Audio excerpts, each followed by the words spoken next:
নমস্কাৰ স্বাগতম জনাইছোঁ আজি প্ৰাইম টাইমছত আমি খবৰৰ মেটমৰা সম্ভাৰ আপোনাক দিম বিধানসভা নিৰ্বাচনৰ প্ৰাক্ষণত সঘনাই অসমলৈ আহিছে প্ৰধানমন্ত্ৰী নৰেন্দ্ৰ মোদী এবাৰ ঢেকিয়াজুলিত বিশাল জনসভাত ৪২ৰ শ্বহীদক সুঁৱৰি নিৰ্বাচনী ৰণদংকা বজালে প্ৰধানমন্ত্ৰীগৰাকীয়ে অসমীয়াত উদাত্ত ভাষণ আৰম্ভ কৰি বিৰোধীক ক্ষুৰধাৰ সমালোচনা কৰে প্ৰধানমন্ত্ৰীয়ে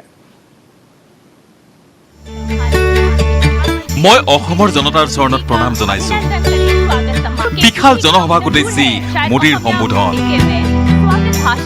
मोर भाई बहन सब तहनी देर की खबर भाले तो खुलुम्बाई कौनथा मोन्हा माबरे दे असम के लोगों का स्नेह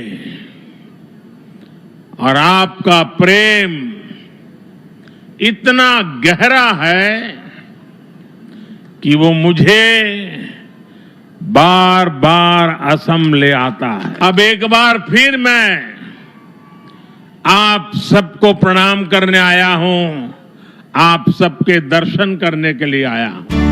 ঢেকিয়াজুলিত প্ৰধানমন্ত্ৰী মোদীয়ে সুঁৱৰিলে ৪২ৰ শ্বহীদক ये वही धरती है जहां रुद्रपद मंदिर के पास असम का सदियों पुराना इतिहास हमारे सामने आया था। ये वही धरती है जहां असम के लोगों ने आक्रमणकारियों को हराया था, अपनी एकता, अपनी शक्ति, अपने शौर्य का परिचय दिया था। 1942 में इसी धरती पर असम के स्वाधीनता सेनानियों ने देश की आजादी के लिए, तिरंगे के सम्मान के लिए अपना बलिदान दिया था।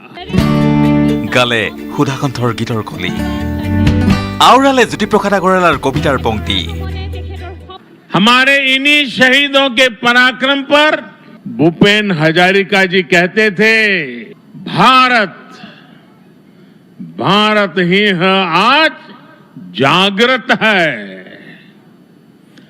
प्रति रक्त बिंदु ते हहत शहीदर हाहत प्रतिज्ञा वो उज्जवल है। यानी आज भारत के शेर जाग रहे हैं।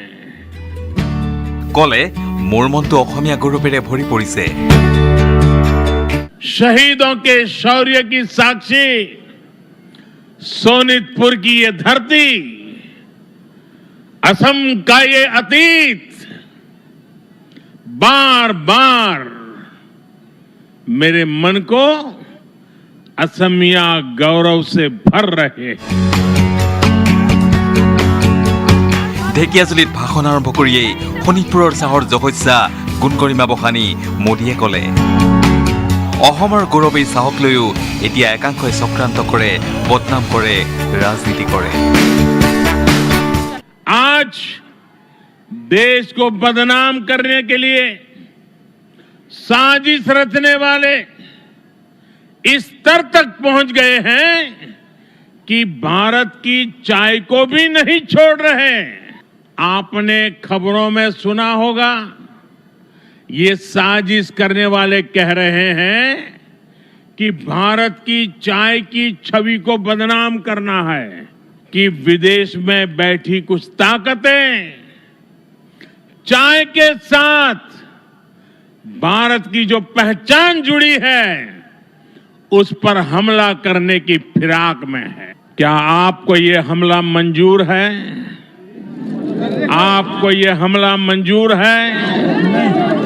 इस हमले के बाद चुप रहने वाले लोग मंजूर है आपको?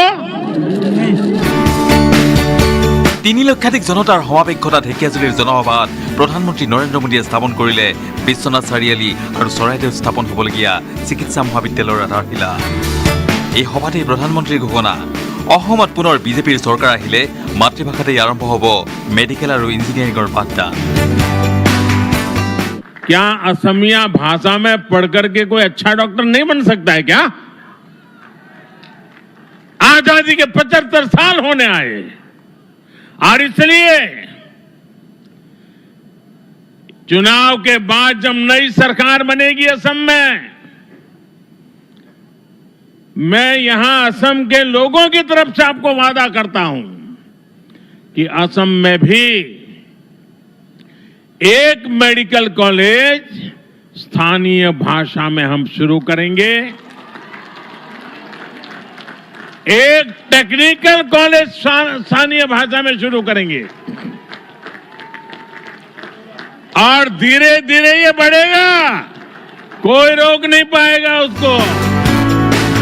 ইয়াৰ সমান্তৰালভাৱে ৫,০০০ কোটি টকীয়া অসমমালা আঁচনি মুকলি কৰি অসমবাসীক অভিনন্দন জনায় প্ৰধানমন্ত্ৰী মোদীয়ে। आज भारतमाला प्रोजेक्ट की तर्ज पर असम के लिए असम माला की शुरुआत की गई है। अगले 15 सालों में असम में चौड़े हाईवेज का जाल हो, यहां के सभी गांव मुख्य सड़कों से जुड़े, यहां की सड़कें देश के बड़े शहरों तक आधुनिक हो। असम माला प्रोजेक्ट आपके सपनों को पूरा करेगा, आपका सामर्थ्य बढ़ाएगा। পষেকটোৰ ভিতৰতে দ্বিতীয়বাৰৰ বাবে অসমলৈ অহা প্ৰধানমন্ত্ৰী মোদী পুৱা 11:40 ঢেকিয়াজুলিৰ ভূতপাৰাত হেলিকপ্টাৰযোগে উপস্থিত হয়।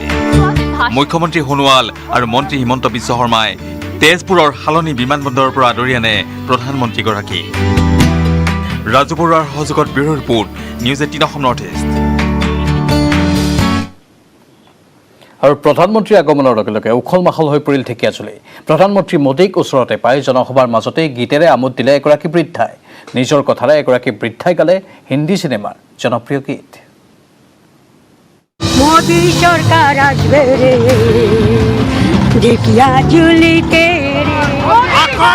মোদী সরকার, মোদীময় ঢেকিয়াজুলি। वादा करो नहीं तोरो मेरा साथ, जहाँ तुम हो वहाँ मैं भी हो। मोदी सरकार आसीचे ঢেকিয়াজুলি রে, जहाँ मोदी वहाँ मैं भी हूँ। মোদীক চাবলৈ আমি ইমান দূৰৰ পৰা আহিছোঁ। ৰাতিপুৱাই আমি তাক চাম যে মোদী একটা ভগৱান তুলনা বুলি মই কওঁ।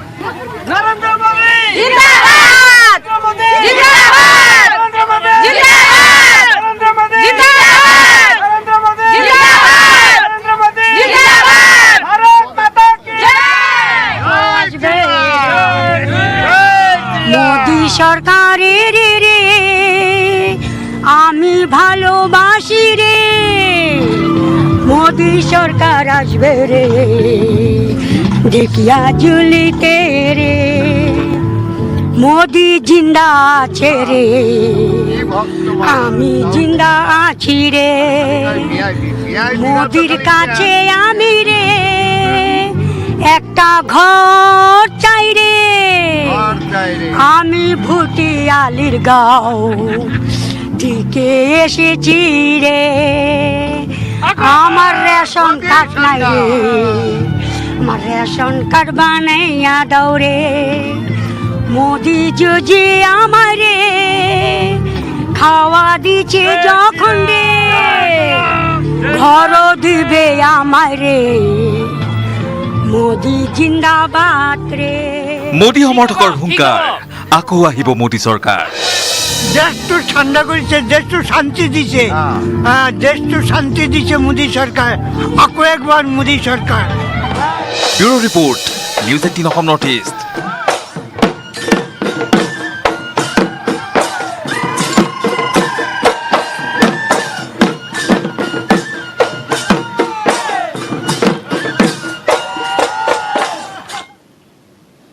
আনফালে অসমত চলিছে গুজৰাটী চৰকাৰ। প্ৰধানমন্ত্ৰীৰ অসম ভ্ৰমণৰ পিছতে সংবাদমেলযোগে সমালোচনা সাংসদ গৌৰৱ গগৈৰ। অসমবাসীক ৰঙা চশমা পিন্ধাবলৈ প্ৰধানমন্ত্ৰী মোদী অসমলৈ আহিল বুলি কটাক্ষ গৌৰৱ গগৈৰ। এটা পিছত এটা অসমৰ সম্পদ, আজি সম্পদৰ মালিক আজি গুজৰাটীৰ মানুহ হৈ গৈছে। এনেকুৱা যে লাগে যে অনুভৱ হয় যে অসমত বিজেপি চৰকাৰ নহয়, গুজৰাটৰ চৰকাৰ, গুজৰাটী মানুহৰ চৰকাৰ চলি আছে। আজি বাগানৰ কথা কৈছে, বাগানে গুজৰাটী কোম্পানী কিনি আছে। লোকপ্ৰিয় গোপীনাথ বৰদলৈ সেইটোও গুজৰাটীলৈ, আদানীলৈ গৈ আছে। তো তেওঁ যে ক'লে কি অসমৰ মানুহে তেওঁক যে যথেষ্ট মৰম কৰে, ঠিক আছে, আমি অসমৰ মানুহ অতিথিক আলহীক স্বাগতম জনাবলৈ আমি জানো, কিন্তু মোদী ডাঙৰীয়া যে অসমৰ মানুহৰ পৰা ইমান যে মৰম পালে, সেই মৰমৰ বিপৰীতে ধাৰাবাহিকভাৱে অসমৰ সম্পদখিনি গুজৰাটীক, নিজৰ গুজৰাটী বন্ধুসকলক কিয় দি আছে? আজি তেওঁৰ দিনত তেওঁৰ যে আৰু এখন কথা যে যথেষ্ট জনপ্ৰিয় হৈছিল, না খাওঁগা না খানে দুংগা, তেওঁ কিয় উল্লেখ নকৰিলে যে না খাওঁগা না খানে দুংগা কোৱা পিছতো আজি অসমত কেলেংকাৰী বৃদ্ধি হৈছে, চিণ্ডিকেট ৰাজ চলি আছে, কমিশ্যন ৰাজ চলি আছে, আৰু বিজেপি মানুহ ইয়াত জড়িত হৈ আছে। উত্তৰাখণ্ডৰ চামলি জিলাত হঠাৎ ৰুষ্ট হৈ উঠিল প্ৰকৃতি। হিমবাহ বিস্ফোৰণৰ ফলত যোশীমঠত সৃষ্টি হ'ল প্ৰলয়ংকৰী বান। প্ৰচণ্ড গতিৰে নামি আহে অলকানন্দা আৰু ধৌলিগংগা নদীৰ ঢল আৰু উটুৱাই নিয়ে ১৫০ শতাধিক লোকক। ইতিমধ্যে উদ্ধাৰ হৈছে বহুকেইজন লোকৰ মৃতদেহ।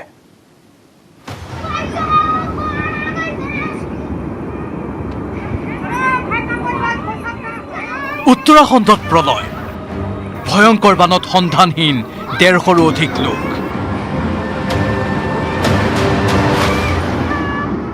হিমালয়ৰ পাৰ্বত্য অঞ্চলৰ ৰাজ্য উত্তৰাখণ্ডৰ চামলি জিলাৰ যোশীমঠত হিমবাহ বিস্ফোৰণৰ ফলত সৃষ্টি হ'ল ভয়ংকৰ পৰিস্থিতি।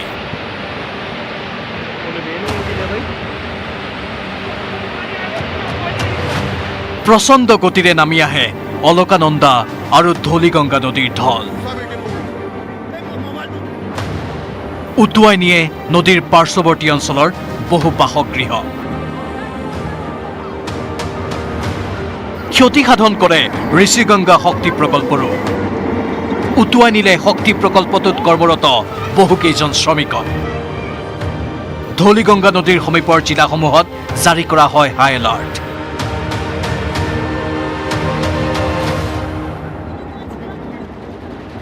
হিমবাহে সৃষ্টি কৰা ভয়ংকৰ পৰিস্থিতিৰ পিছতেই অঞ্চলটোত আৰম্ভ হয় উদ্ধাৰ অভিযান। SDRF, NDRFৰ দলে চলায় উদ্ধাৰ অভিযান। কেইবাটাও সেনাৰ দলে অঞ্চলটোত হেলিকপ্টাৰেৰে চলায় উদ্ধাৰ অভিযান। চামলি জিলাৰ তপুবনত চলিছে এই উদ্ধাৰ অভিযান। ITBPৰ জোৱান, দুটা চিকিৎসা সেৱাৰ দল আৰু অভিযন্তাৰ দলো সংগী হয় উদ্ধাৰ অভিযানৰ। বৰ্তমানলৈ ৩জনকৈ লোকৰ মৃতদেহ উদ্ধাৰ কৰা হৈছে। বিভিন্ন স্থানত আবদ্ধ হৈ থকা প্ৰায় ২০জন লোকক উদ্ধাৰ কৰে উদ্ধাৰ অভিযান চলোৱা দলে। এতিয়াও শতাধিক লোক সন্ধানহীন হৈ থকাৰ সন্দেহ কৰা হৈছে।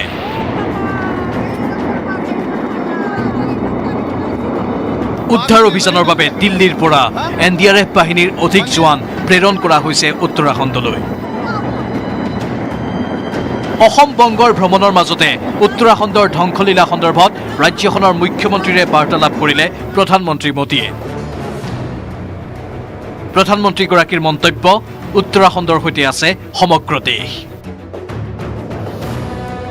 একে সময়তে কেন্দ্ৰীয় গৃহমন্ত্ৰী অমিত শ্বাহে সংবাদ মাধ্যমক জনালে, প্ৰকৃতিৰ এই ধ্বংসলীলা সম্পূৰ্ণৰূপে নিৰীক্ষণ কৰা হৈছে। যোশীমঠৰ সংহাৰে পুনৰ যেন দেখুৱাই গ'ল প্ৰকৃতিৰ অমোঘ শক্তি।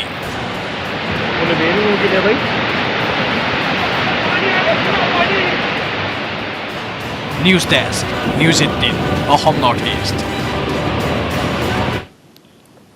আনফালে উত্তৰাখণ্ডত জলপ্ৰলয়ৰ ঘটনাত অসমৰ 2জন যুৱক সন্ধানহীন হৈছে। কামপুৰ উত্তৰ চাংচুকীৰ একে ঘৰৰে 2 যুৱক সন্ধানহীন হৈছে। উত্তৰাখণ্ডত কৰ্মৰত অৱস্থাত আছিল অমৰজ্যোতি দাস আৰু কমল দাস নামৰ 2গৰাকী ভাতৃ। পৰিয়ালৰ লোকক ফোনযোগে জনোৱাৰ পাছত এতিয়া কান্দোনৰ ৰোল উঠিছে যুৱক 2জনৰ বাসগৃহত। জলপ্ৰলয়ে পলকতে জীৱন্তে উটুৱাই নিলে প্ৰায় 150ৰো অধিক লোকক। গ্লেছিয়াৰ বিস্ফোৰণৰ ফলত চামলি জিলাত ভয়ংকৰ পৰিৱেশৰ সৃষ্টি হৈছে। আৰু দুৰ্ভাগ্যজনক খবৰ উত্তৰাখণ্ডৰ জলপ্ৰলয়ৰ ঘটনাত অসমৰ 2জন যুৱক সন্ধানহীন হৈছে কামপুৰ উত্তৰ চাংচকীৰ একে ঘৰৰে 2 যুৱক সন্ধানহীন হৈছে এই ঘটনাত উত্তৰাখণ্ডত কৰ্মৰত আছিল অমৰজ্যোতি দাস আৰু কমল দাস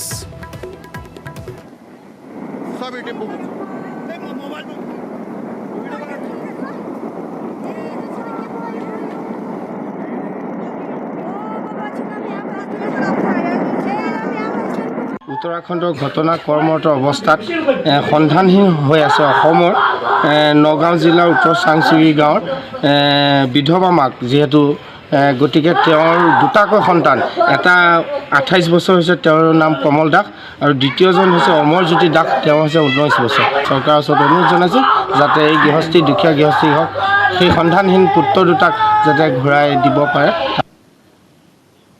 বিধানসভা নিৰ্বাচনক লৈ গৰম হৈ পৰিছে ৰাজ্যৰ ৰাজনীতি নিৰ্বাচনী যুঁজত এইবাৰ গগৈ বনাম গগৈ শাসকীয় দলৰ সন্মুখত প্ৰতিটো দলতে সেনানায়কৰ ৰূপত একোজন গগৈ আনহাতে দম্ভ হুংকাৰ তুচ্ছ তাচ্ছিল্য প্ৰত্যাহ্বানৰ মাজেৰে গগৈ শক্তিক ৰোধৰ চেষ্টা শাসকীয় নেতাৰ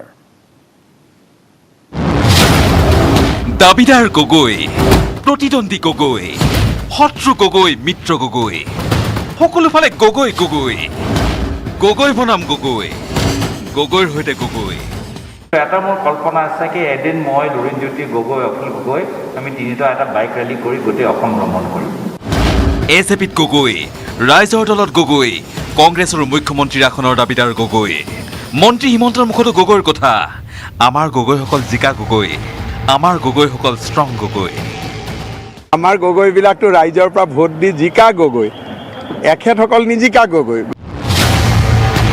আসন্ন বিধানসভাৰ নিৰ্বাচনী যুঁজত তিনি মিত্ৰ শক্তিৰ তিনিকোণীয়া যুঁজ স্পষ্ট হৈ পৰিছে বিজেপি নেতৃত্বাধীন মিত্ৰ শক্তি কংগ্ৰেছ নেতৃত্বাধীন মিত্ৰ শক্তি আৰু ৰাইজৰ দল এজেপি মিত্ৰ শক্তিৰ যুঁজ প্ৰতিটো দলতেই সেনাপতিৰ ৰূপত যেন একোজন গগৈ এজেপিৰ লুৰিণজ্যোতি গগৈ ৰাইজৰ দলৰ অখিল গগৈ কংগ্ৰেছেও চিন্তা কৰিছে মুখ্যমন্ত্ৰীৰ পদত গৌৰৱ গগৈক আগবঢ়াই দিয়াৰ মন্ত্ৰী হিমন্তই তাকে দেখি কৰিলে কটাক্ষ আমাৰ বিজেপিত আছে তৰংগ তপন বিজিতহঁতৰ দৰে গগৈ আমাৰ গগৈ থকা সমষ্টিত খেলে আলী ৰহমান হুছেইনৰ সমষ্টিত নহয় আমাৰ গগৈবিলাকতো ৰাইজৰ পৰা ভোট দি জিকা গগৈ এখেতসকল নিজিকা গগৈ গতিকে এতিয়া দেখা যাওকচোন কি হয় গৌৰৱ গগৈ আকৌ ইলেকশ্যন উঠে ক'ত ৰূপহী ঢিঙত হয় নহয় গতিকে গৌৰৱ গগৈয়ে ক'ত ইলেকশ্যন উঠে ৰূপহী ঢিং গৌৰৱ গগৈ ইলেকশ্যন গগৈ জেগাত নুঠি আহমেদ হুছেইন ৰহমানতহে ইলেকশ্যন উঠে গতিকে আমাৰ গগৈবিলাক ষ্ট্ৰং গগৈ ইফালে লুৰিণ অখিল একগোট হোৱাৰ পিছত এতিয়া বাহিৰৰ পৰা নেদেখুৱালেও ভিতৰি শংকামুক্ত নহয় বিজেপি নেতৃত্ব প্ৰাক্তন সাংসদ বিজয় চক্ৰৱৰ্তীয়ে কৈয়ে দিলে লুৰিণ অখিল গৌৰৱ এই তিনি গগৈ ৰাজনীতিৰ বাবে হেনো উপযুক্ত নহয় তিনি গগৈ বহুত আছে তিনিটা গগৈ নেকি গোটেই অসমখনত গগৈয়ে ভৰ্তি হৈ আছে এই তিনিটা গগৈ মানে যদি পৰ্যটকৰ পৰা বাকী গগৈসকলে ইফালে মন্ত্ৰী চন্দ্ৰমোহন পাটোৱাৰীৰো তুচ্ছ তাচ্ছিল্য প্ৰতিদ্বন্দ্বী গগৈসকলক লৈ এজেপিৰ যিটো প্ৰেচিডেণ্ট হৈছে তেওঁ যদি ক'ৰবাত যদি জিকি আহিব পাৰে তেনেহ'লে অসমৰ ৰাজনৈতিক ইতিহাসখন আকৌ নতুনকৈ ওলোটাকৈ লিখিব লাগিব যে এটা পৃথিৱীত ডাঙৰ অঘটন ঘটিল বাকী বেলেগৰ কথা বাদ দিলোঁ দুলীয়াজান নাহৰকটীয়া মৰাণ এই তিনিটা সমষ্টি তেওঁ তাৰ পৰা জিকি আহক মই আজি ইয়াত কৈ গ'লোঁ যদি কেপাচিটি আছে ইলুৰিং কৰিব মাত্ৰ চিট নাই তেওঁ মানুহ MLA মন্ত্ৰী পাতে দিছপুৰত দোৱাৰ কাৰণে জেলত সোমাবৰ কাৰণে নাপাতে নহয় মানুহে হয়নে নহয়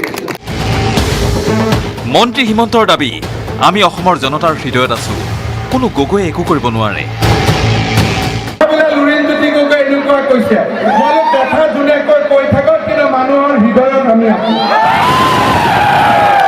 মানুহৰ বুকুত আছো আমি মানুহৰ হৃদয়ত আছো আৰু আমি মানুহৰ হৃদয় জয় কৰিবৰ বাবে ইফালে প্ৰতিদ্বন্দ্বী গগৈক লৈ শাসকীয় দলৰ এই হুংকাৰ দম্ভ প্ৰত্যাহ্বানৰ সময়তেই বিৰোধী মহাজোঁট বন্ধনত আকৌ বান্ধোনৰ মাজতেই গগৈ বিদ্বেষ কিয়নো কংগ্ৰেছ প্ৰক্ষেপিত গৌৰৱ গগৈক মুখ্যমন্ত্ৰী পদত নিবিচাৰে মিত্ৰদল আঞ্চলিক গণমৰ্চা আৰু AIDF-এ এইটো অভ্যন্তৰীণ কথা তেওঁলোকৰ ইণ্টাৰনেল কথা এইটো আমাৰ মাতিবলৈ একো নাই কিন্তু এটা কথা মনত ৰাখিব, মই কৈছোঁ বাৰু ইণ্টাৰফেয়াৰ কৰি, যে জিতেন্দ্ৰ সিং ডাঙৰীয়াই আপোনালোকৰ সাংবাদিকসকলৰ আগত কৈছিলে যে মুখ্যমন্ত্ৰী হিচাপে আমি কাকো প্ৰক্ষেপ নকৰোঁ, কৈছিলেনে? কোনো মুখ আমাৰ মুখ্যমন্ত্ৰীৰ মুখ বুলি আমি কাকো তুলি নধৰোঁ, আমাৰ আগতে কৈছিলে। আৰু সংবাদমেলতো কৈছিলে, সেইদিনা ময়ো আছিলোঁ, আপোনালোক সকলো আছিলে, যে আমি মুখ্যমন্ত্ৰী হিচাপে কাকো প্ৰক্ষেপ নকৰোঁ। এলায়েন্সত সেইটো ঠিকো নহয় বুলি তেওঁলোকে এটা আমাক ধাৰণা দিছে। গতিকে কোনোবাই যদি কৰিছে সেইটো তেওঁলোকৰ দলীয় কথা, অভ্যন্তৰীণ কথা, আমাৰ তাত ক'বলৈ একো নাই। Bureau report, news 18 Assam north east. AIUDFৰ সংগ এৰিলে কংগ্ৰেছৰে মিত্ৰতা কৰিব ৰাজ্যৰ দলে। মানকাছৰত এই ঘোষণা কৰিলে ৰাজ্যৰ দলৰ সাধাৰণ সম্পাদক কমল কুমাৰ মেধিয়ে। ইপিনে মিত্ৰজোঁটে নামানিলে সমষ্টিয়ে কংগ্ৰেছৰ সমানে সমানে AIUDFেও প্ৰাৰ্থিত্ব দিয়াৰ হুংকাৰ দিলে বদৰুদ্দিন আজমলে। শত্ৰুৰ লগত যুঁজিবলৈ এতিয়া নতুন মিত্ৰতাৰ ৰাজনীতি। এজেপিৰে মিত্ৰতা কৰা ৰাইজৰ দলে বিচাৰে কংগ্ৰেছৰে মিলাপ্ৰীতি। কংগ্ৰেছ ত্যাগী ৰাইজৰ দলৰ নেতা কমল মেধিয়ে ক'লে কংগ্ৰেছৰে হাত মিলাবলৈ সাজু ৰাইজৰ দল, কিন্তু AIUDFক নিবিচাৰে, কিয়নো বিজেপিৰ দৰে সাম্প্ৰদায়িক AIUDF দল। কংগ্ৰেছ দলৰ লগত আমি অনানুষ্ঠানিকভাৱে কিছুমান কথা পাতিছিলোঁ আৰু তেওঁলোকক আমি স্পষ্ট কৰি দিছিলোঁ যে AIUDF যদি লগত নাথাকে তেতিয়াহ'লে আমি গোটেই বিষয়টো বিবেচনা কৰি চাম। আৰু এতিয়াও সময় আছে, আমাৰ অসম জাতীয় পৰিষদ ৰাইজৰ দলে যদিহে বিজেপিক আমি প্ৰতিৰোধ কৰিবৰ স্বাৰ্থত ক'ৰবাত যদি কিবা ধৰণে কথা পাতিব লাগে সেইটো বিবেচনা হ'লহেঁতেন, কিন্তু সেই বিবেচনাৰ দুৱাৰ এতিয়া আৰু বন্ধ হৈ গৈছে এইকাৰণে কাৰণ তেওঁলোকে AIUDFৰ লগত ইতিমধ্যে মিত্ৰতাৰ কথা ঘোষণা কৰিছে। কমল মেধিৰ আশা শীঘ্ৰেই অখিল গগৈ মুকলি হ'ব।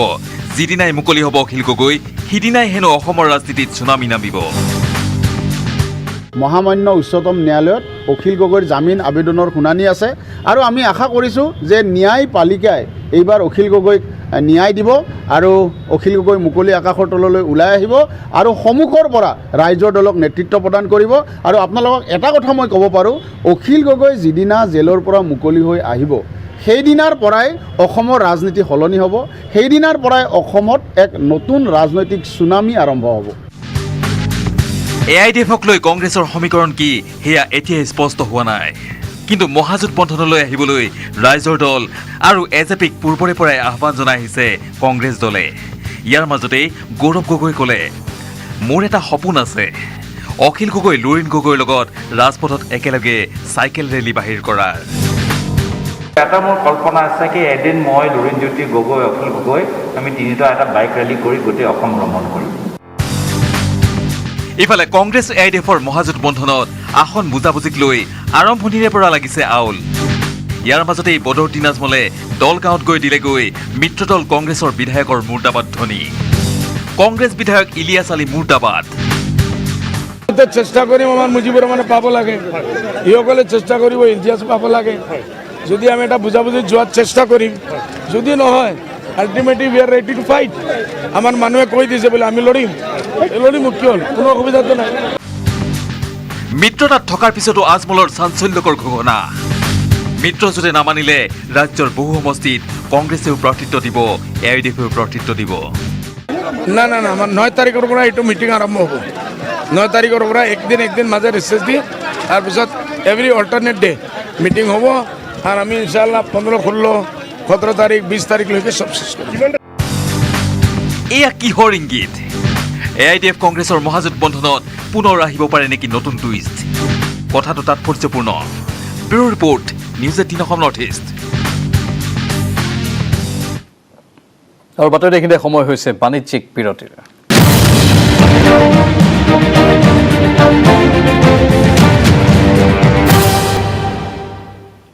উভতি আহিছোঁ বাতৰিৰ মাজলৈ। নিৰ্বাচনৰ বাবে সাজু বিৰোধী কংগ্ৰেছ আৰু AIUDF দল। কংগ্ৰেছে ইতিমধ্যে আৰম্ভ কৰিছে প্ৰাৰ্থিত্বৰ বাবে আবেদন প্ৰক্ৰিয়া। ইফালে AIUDF দলেও মিত্ৰতাত থাকিয়ে আৰম্ভ কৰিছে নিৰ্বাচনী কুচকাৱাজ।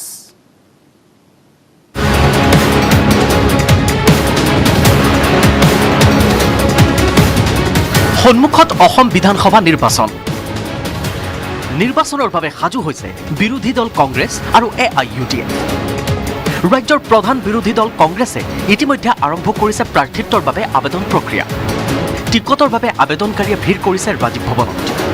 40,000 মাচুল দি সমষ্টিত প্ৰাৰ্থিত্বৰ বাবে আবেদন কৰিছে বিভিন্নজন। 10 ফেব্ৰুৱাৰীলৈ আবেদনৰ সময়সীমা বান্ধি দিয়া হৈছে। এই পৰ্যন্ত 70 গৰাকীয়ে টিকট বিচাৰিছে। টিকটৰ বাবে আবেদন জনোৱাসকলৰ ভিতৰত অন্যতম প্ৰাক্তন মন্ত্ৰী নীলমণি সেনডেকা, সিদ্দিক আহমেদ, বসন্ত দাস, ৱাজেদ আলী চৌধুৰীকে ধৰি বিভিন্নজন। প্ৰাৰ্থিত্ব প্ৰয়াসীসকলৰ পৰা আমি কাগজ লৈ আছোঁ, তেওঁলোকৰ এপ্লিকেশ্যনবিলাক লৈ আছোঁ।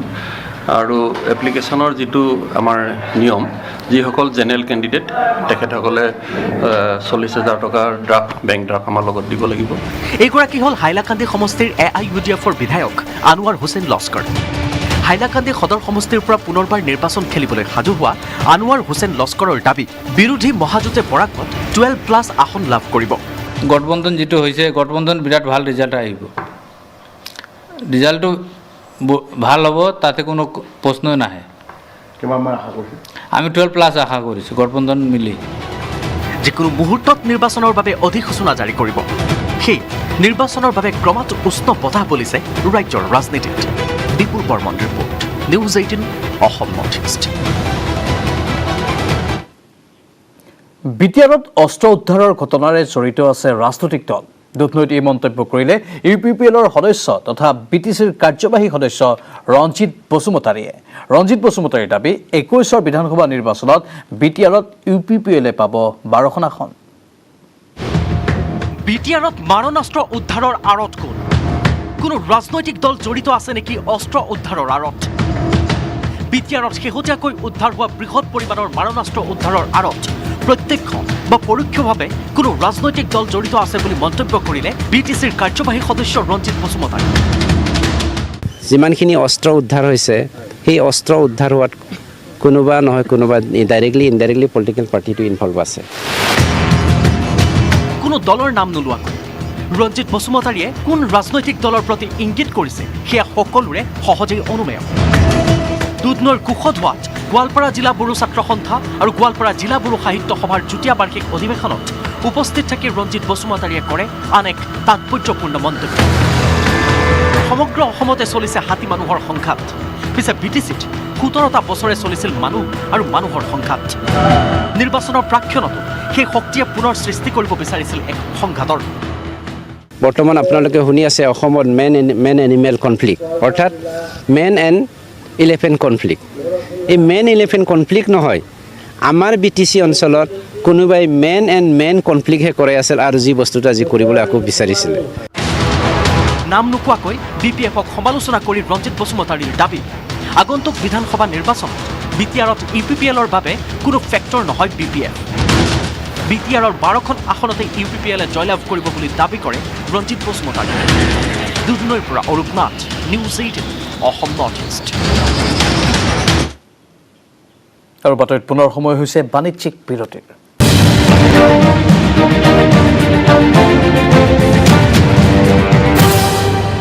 মাৰ্ঘেৰিটাত দুখীয়াৰ পেটৰ ভাত মাৰি খাইছে একাংশ অসাধু লোকে। সুলভ মূল্যৰ দোকানীৰ বিৰুদ্ধে উত্থাপন হৈছে চাউল আত্মসাতৰ অভিযোগ। অন্ন সুৰক্ষা আইনৰ অধীনত চৰকাৰে প্ৰদান কৰা চাউলত হোৱা কেলেংকাৰীৰ উচিত তদন্তৰ দাবী জনাইছে স্থানীয় ৰাইজে।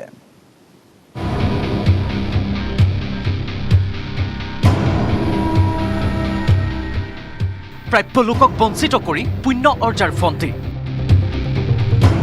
ৰাইজৰ সৈতে মতত হাৰি কথাত হ'ল বন্দী। মাৰ্ঘেৰিটাৰ ঘটনাই এতিয়া ৰাজ্যবাসীকো কৰিছে চিন্তিত। দুখীয়া লোকৰ প্ৰাপ্য হৰলুকি কৰি পেট পালিছে এচাম ভদ্ৰতাৰ মুখা পিন্ধা লোকে। নাম তাৰ শংকৰ গুপ্তা। সুলভ মূল্যৰ দোকানী শংকৰ গুপ্তাৰ বিৰুদ্ধে উঠিছে হিতাধিকাৰীৰ পৰা আধা কেজিৰ পৰা 1 কেজিলৈ চাউল কাটি ৰখাৰ অভিযোগ। অন্ন সুৰক্ষাৰ অধীনৰ চাউল হৰলুকি কৰা শংকৰ গুপ্তাক ৰাইজে দিছে ধিক্কাৰ বাণী। 35 में 1.5 किलो चावल कमती देता है, बोलने से एकदम झाड़ के बोलता है, इज्जत से बातें नहीं करता है। मायरा में जितने कार्ड धारक है सभी को हर आदमी पर आधा किलो चावल कम मिलता है। मैं सरकार से निवेदन करना चाहता हूँ कि इसका जांच करे कि हर आदमी पर आधा किलो चावल क्यों कम मिला जाता है। চৰকাৰে আঁচনি মুকলি কৰিলে প্ৰকৃত হিতাধিকাৰীয়ে যেন পায়, আঁচনিৰ লগতে জড়িত এচামে আধাৰো অধিক টকা লুটি পুটি খায়। ৰাইজৰ আহ্বান চৰকাৰে তদন্ত কৰিব আমাক আমাৰ প্ৰাপ্য আদায় দিয়াব মাৰ্ঘেৰিটাৰ পৰা Mrinal Kakati Gogoi news 18 Assam north east কাজিৰঙাৰ গড় হত্যাৰ লগত জড়িত 4 চোৰাং চিকাৰীক আটক কৰিছে কাজিৰঙা উদ্যান কৰ্তৃপক্ষই বিগত বৰ্ষৰ ছেপ্টেম্বৰ মাহত বাগৰি বনাঞ্চলৰ গড় হত্যাৰ লগত জড়িত আছিল এই ধৃত চিকাৰীকেইটা যিটো গড় হত্যাৰ লগত জড়িত থকাৰ অপৰাধত ইতিমধ্যে গ্ৰেপ্তাৰ হৈছিল কাজিৰঙাত কৰ্মৰত বনকৰ্মীও কাজিৰঙাত গ্ৰেপ্তাৰ 4টা গড় চোৰাং চিকাৰী আটক কৰা চিকাৰীকেইটা পুথৰিৰ মুজিবুৰ ৰহমান ছফিকুল ইছলাম আনোৱাৰ হুছেইন আৰু কৃষ্ণ কৰ্মকাৰ 2020 বৰ্ষৰ ছেপ্টেম্বৰ মাহত বাগৰি বনাঞ্চলৰ গড় হত্যাৰ লগত জড়িত আছিল এই চিকাৰীকেইটা এই গড় হত্যাৰ লগত জড়িত থকাৰ অপৰাধত কাজিৰঙাৰ কৰ্মৰত বনকৰ্মীও গ্ৰেপ্তাৰ হৈছিল গ্ৰেপ্তাৰ হোৱা বনকৰ্মীৰ তথ্যৰ ভিত্তিতেই পুথৰিৰ নাওজান নিবাসী মুজিবুৰ ৰহমানক কাজিৰঙা উদ্যান কৰ্তৃপক্ষ আৰু আৰক্ষীয়ে দীৰ্ঘদিন ধৰি বিচাৰি ফুৰিছিল পিছে তাৰ পিছতো মুজিবুৰ ৰহমানৰ সম্ভেদ উলিয়াব নোৱাৰাত কলিয়াবৰ আদালতে তেওঁক পলাতক ঘোষণা কৰিছিল শনিবাৰে পুৱতি নিশা কাজিৰঙা উদ্যান কৰ্তৃপক্ষই মুজিবুৰক নিজা ঘৰৰ পৰা আটক কৰে মুজিবুৰৰ তথ্যৰ ভিত্তিতেই আন কেইজনকো আটক কৰি গোপন স্থানত সোধা পোছা অব্যাহত ৰাখিছে কাজিৰঙা উদ্যান কৰ্তৃপক্ষৰ তদন্তকাৰী দলে তো গোটেই আমি চাইছোঁ যে এই গোটেই কেছটোত কাজিৰঙাৰে স্থানীয় সকলোৱে পৰিচিত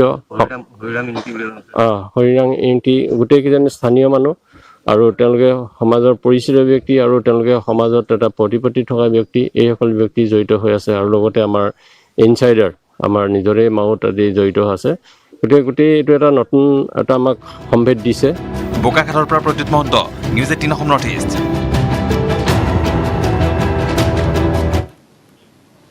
সোণাৰীৰ টাউকাক চাহ বাগিচাত সংঘটিত হৈছে চাঞ্চল্যকৰ ঘটনা দুষ্কৃতিকাৰীয়ে ভাঙি চুৰমাৰ কৰিলে নৱনিৰ্মিত বিদ্যালয়ৰ শ্ৰেণীকোঠাৰ দেৱাল এই ঘটনাৰ পিছতে সংশ্লিষ্ট নিৰ্মাণ কাৰ্যৰে জড়িত ঠিকাদাৰে আৰক্ষী থানাত দাখিল কৰিছে এজাহাৰ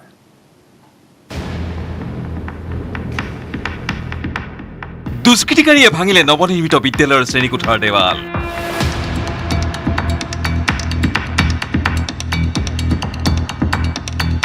সোণাৰীৰ টাউকাক চাহ বাগিচাৰ আদৰ্শ উচ্চ মাধ্যমিক বিদ্যালয়ৰ নৱনিৰ্মিত শ্ৰেণীকোঠাৰ পকী দেৱাল দুষ্কৃতিকাৰীয়ে ভাঙি লণ্ডভণ্ড কৰা ঘটনাই তীব্ৰ চাঞ্চল্যৰ সৃষ্টি কৰিছে অঞ্চলটোত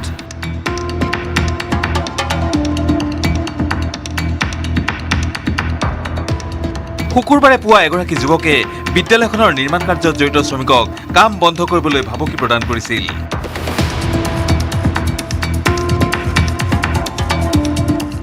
এই ঘটনাৰ পিছতে নিশাৰ ভাগত দুষ্কৃতিকাৰীয়ে ভাঙি পেলায় নিৰ্মীয়মান পকী দেৱাল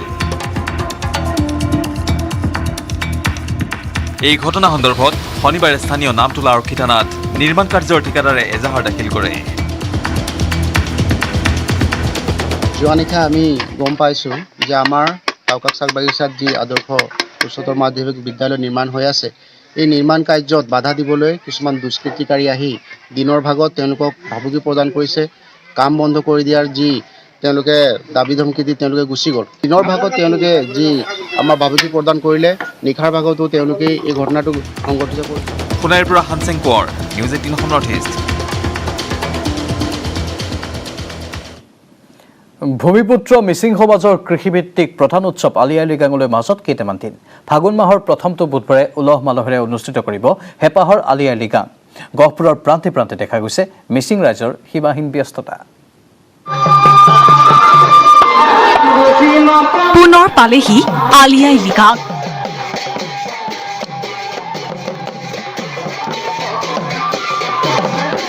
মিচিং জনগোষ্ঠীৰ কৃষিভিত্তিক উৎসৱ ফাগুনৰ প্ৰথমটো বুধবাৰে উদযাপন হয় এই উৎসৱ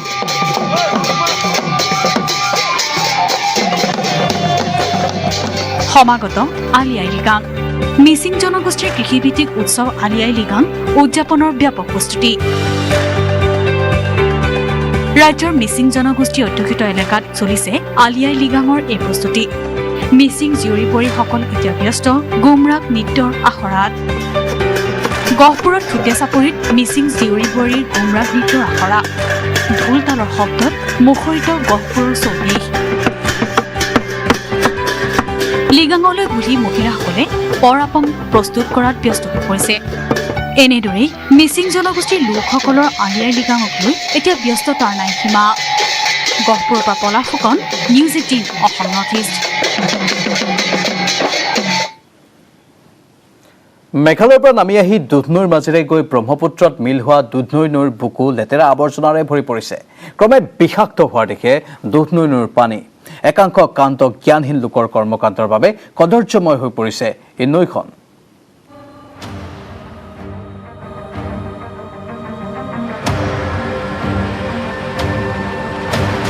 বহু ইতিহাস বুকুত বান্ধি নিৰবিচ্ছিন্নভাৱে বৈ থকা দুধনৈ বুকু এতিয়া ভৰি পৰিছে লেতেৰা আৱৰ্জনাৰে।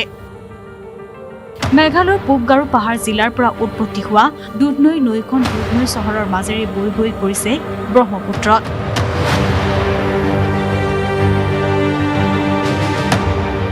একাংশ কাণ্ডজ্ঞানহীন লোকৰ নিজ কৰ্মকাণ্ডৰ বাবে আজি লেতেৰা হৈ পৰিছে নৈখন।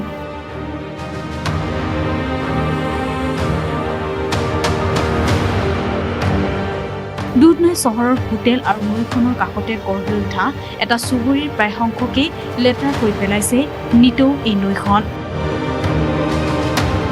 মৃত জীৱ জন্তুৰ মৰাশো পেলাই এই নৈখনতে, যাৰ ফলত অতি কদৰ্যময় পৰিৱেশ সৃষ্টি হৈছে দুধনৈৰ নৈৰ বুকুত।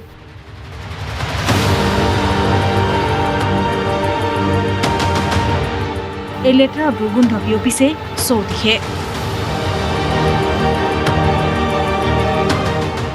এফালে স্বচ্ছ ভাৰতৰ শ্লোগান, আনফালে মুখা পিন্ধা একাংশ ভদ্ৰলোকৰ কাণ্ডজ্ঞানহীন কৰ্ম। কিছুদিন পূৰ্বে দুধনৈ প্ৰশাসনে কঠোৰ পদক্ষেপ তথা জৰিমনাৰ বৃহৎ ব্যৱস্থা গ্ৰহণ কৰিছিল যদিও প্ৰশাসনৰ চকুত ধূলি দি নিশাৰ অন্ধকাৰৰ সুযোগ লৈ দলঙৰ ওপৰৰ পৰা বিশেষকৈ দুধনৈ চহৰৰ একাংশ ব্যৱসায়ীয়ে লেতেৰাবোৰ নৈত পেলোৱাৰ বাবে আজি লেতেৰা আৱৰ্জনাৰে ভৰি পৰিছে নৈখন। এই নৈখনক নিৰ্ভৰ কৰিয়ে বহুলোকে জীৱন নিৰ্বাহ কৰি আছে। এনেদৰে যদি নৈখনৰ বুকুত জাবৰ জোঁথৰ পেলাই থাকে তেন্তে পানী বিষাক্ত হৈ বাছকে ধৰি বহু জীৱৰ মৃত্যু হোৱাৰ লগতে প্ৰভাৱ পৰিব নৈপৰীয়া বহু লোকৰ।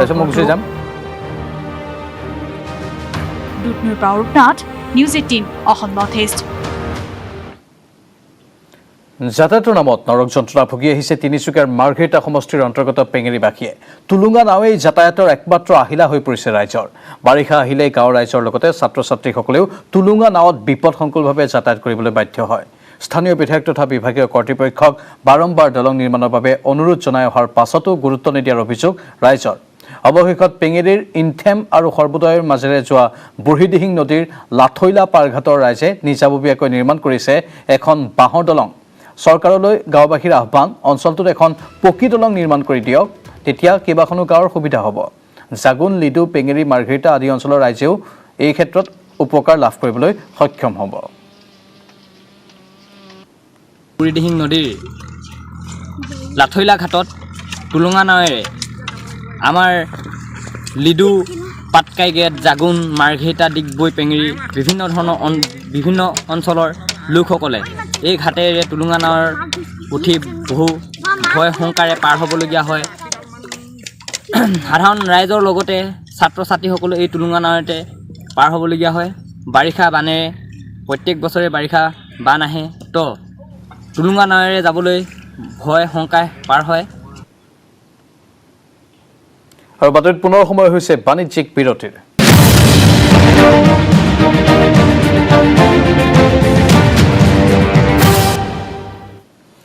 আজি মোদীময় হৈ পৰিল ঢেকীয়াজুলি। বিশাল জনসভাত প্ৰধানমন্ত্ৰী মোদীয়ে ভাষণ প্ৰদান কৰিলে। অসমীয়া ভাষাতেই প্ৰধানমন্ত্ৰীয়ে সম্বোধন কৰিলে জনতাক। ঢেকীয়াজুলিৰ বন্তি প্ৰজ্বলনকো প্ৰশংসা কৰিলে নৰেন্দ্ৰ মোদীয়ে। তেওঁ ক'লে যে মই অসমৰ জনতাৰ চৰণত প্ৰণাম জনাইছোঁ। বিত্তমন্ত্ৰী, কৃষিমন্ত্ৰী সকলোকে ধন্যবাদ জ্ঞাপন কৰে তেওঁ। 1942 চনৰ শ্বহীদকো স্মৰণ কৰিলে দেশৰ প্ৰধানমন্ত্ৰী নৰেন্দ্ৰ মোদীয়ে। আজিৰ জনসভাত আৰু ভাষণ প্ৰসংগত কি ক'লে নৰেন্দ্ৰ মোদীয়ে, তেওঁৰ ভাষণৰ কিয়দাংশ আগবঢ়াই বিদায় লৈছোঁ দ্য প্ৰাইম টাইমছৰ পৰা। নমস্কাৰ।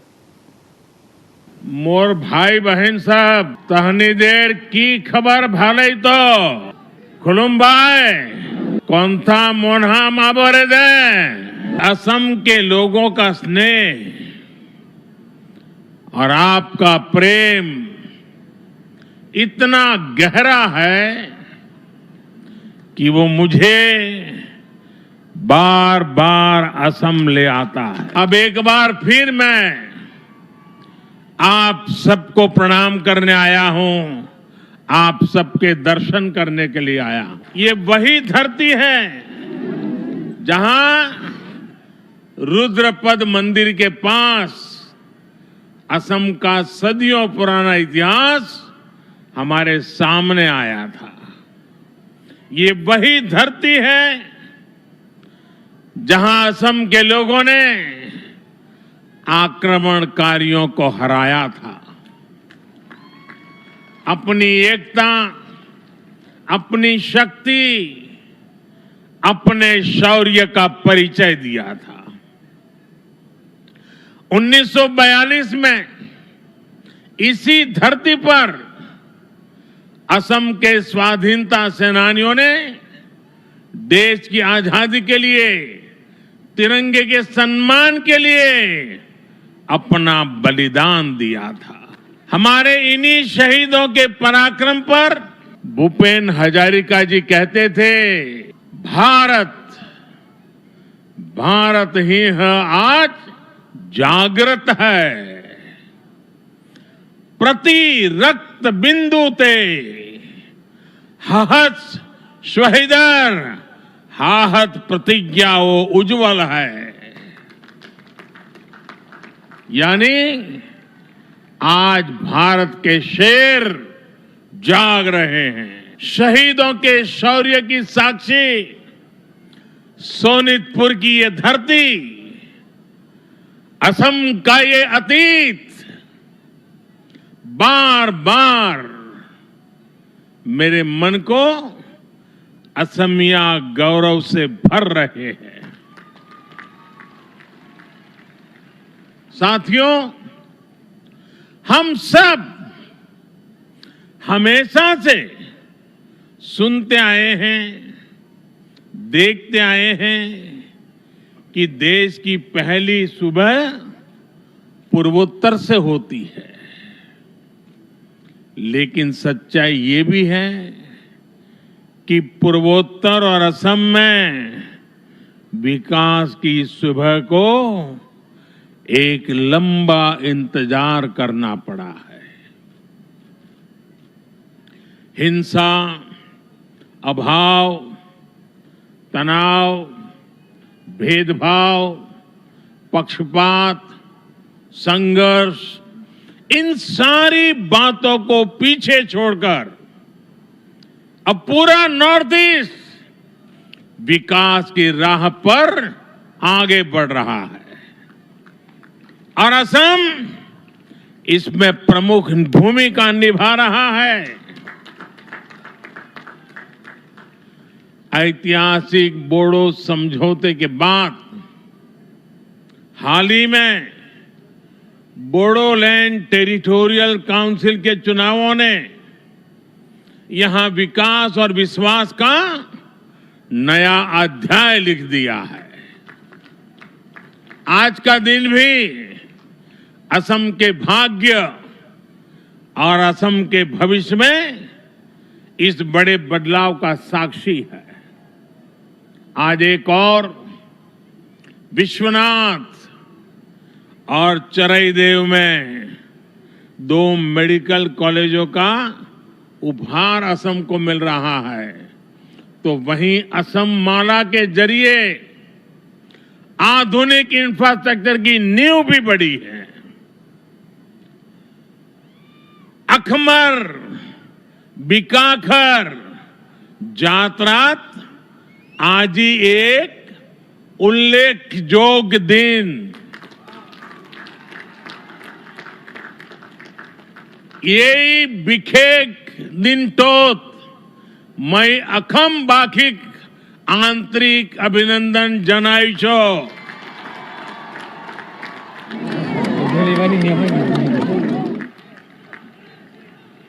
साथियों, एकजुट प्रयासों से, एकजुट संकल्पों से कैसे परिणाम आते हैं, असम इसका बड़ा उदाहरण है।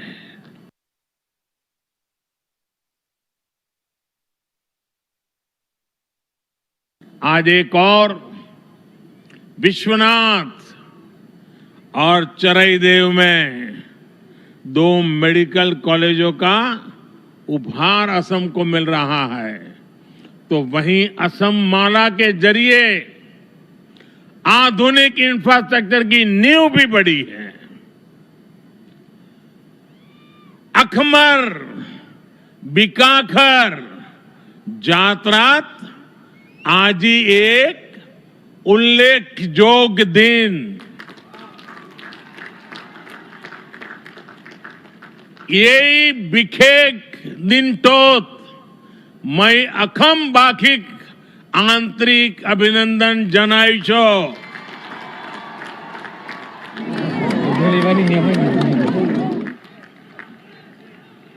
साथियों, एकजुट प्रयासों से, एकजुट संकल्पों से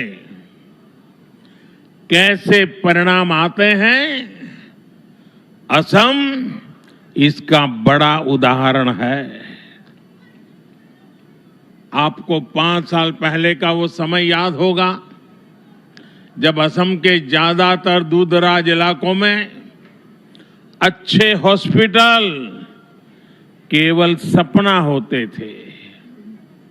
अच्छे हॉस्पिटल, अच्छे इलाज का मतलब होता था घंटों की यात्रा, घंटों का इंतजार और लगातार अनगिनत कठिनाइयां। मुझे असम के लोगों ने बताया है कि उन्हें हमेशा यही चिंता रहती थी कि कोई मेडिकल इमरजेंसी ना आ जाए, लेकिन ये समस्याएं अब तेजी से समाधान की ओर आगे बढ़ रही है। आप इस फर्क को आसानी से देख सकते हैं, महसूस कर सकते हैं। आजादी के बाद से 7 दशकों में, यानी 2016 तक असम में केवल 6 मेडिकल कॉलेज होते थे, 6। लेकिन इन 5 सालों में ही असम में 6 और मेडिकल कॉलेज बनाने का काम शुरू किया जा चुका है। आज उत्तरी असम और अपर असम की जरूरतों को देखते हुए विश्वनाथ और चरईदेव में 2 और मेडिकल कॉलेजों का शिलान्यास हो गया है। ये मेडिकल कॉलेज अपने आप में आधुनिक स्वास्थ्य सेवाओं के केंद्र तो बनेंगे ही, साथ ही अगले कुछ सालों में यहां से ही मेरे हजारों नौजवान डॉक्टर बनकर के निकलेंगे। आप देखिए, 2016 तक असम में कुल एमबीबीएस सीट्स करीब 750 ही थी, लेकिन ये नए मेडिकल कॉलेज जैसे ही शुरू होंगे, असम को हर साल 1600 नए एमबीबीएस डॉक्टर्स मिलने लगेंगे। और मेरा तो एक और सपना है, बड़ा साहसपूर्ण सपना लगता होगा, लेकिन मेरे देश के गांव में, मेरे देश के गरीब के घर में टैलेंट की कोई कमी नहीं होती है, उन्हें अवसर नहीं मिला होता है। आजाद भारत जब अब 75 में प्रवेश कर रहा है, तो मेरा एक सपना है, हर राज्य में कम से कम एक मेडिकल कॉलेज, कम से कम एक टेक्निकल कॉलेज वो मातृभाषा में पढ़ाना शुरू करें। क्या असमिया भाषा में पढ़ करके कोई अच्छा डॉक्टर नहीं बन सकता है क्या? आजादी के 75 साल होने आए और इसलिए चुनाव के बाद जब नई सरकार बनेगी असम में, मैं यहां असम के लोगों की तरफ से आपको वादा करता हूं कि असम में भी एक मेडिकल कॉलेज स्थानीय भाषा में हम शुरू करेंगे, एक टेक्निकल कॉलेज स्थानीय भाषा में शुरू करेंगे और धीरे धीरे ये बढ़ेगा, कोई रोक नहीं पाएगा उसको।